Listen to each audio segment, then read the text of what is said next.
సూర్య న్యూస్కు స్వాగతం. 24 గంటలు కాదు, ఒక సెకండ్లో మీ ముందుకు. చూస్తూనే ఉండండి నిరంతర వార్తా ప్రసారాలు. భారీ వర్షాల కారణంగా పలు జిల్లాలలో ఏర్పడిన పరిస్థితులను ముఖ్యమంత్రి ఎప్పటికప్పుడు సమీక్షిస్తున్నారు. గత 2 రోజులుగా ప్రభుత్వ అధికార యంత్రాంగం వరదల్లో చిక్కుకున్న వారిని క్షేమంగా సురక్షిత ప్రాంతాలకు తరలించే పనిలో ఉంది.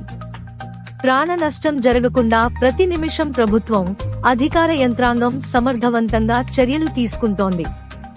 సిరిసిల్ల జిల్లా నర్మాల వద్ద ఉన్న ఎగువ మానేరు ప్రాజెక్టు అవతలి వైపు పశువులను మేపేందుకు వెళ్లిన రైతులు వరదల కారణంగా అక్కడే చిక్కుకుపోయారు. వారి రక్షణ కోసం జిల్లా కలెక్టర్, ఎస్పీ, ఇతర జిల్లా అధికారులు సహాయక చర్యలను ముమ్మరం చేశారు. హకీంపేటలోని ఎయిర్ ఫోర్స్ హెలికాప్టర్ల సాయంతో ఆ రైతులను సురక్షితంగా రక్షించారు.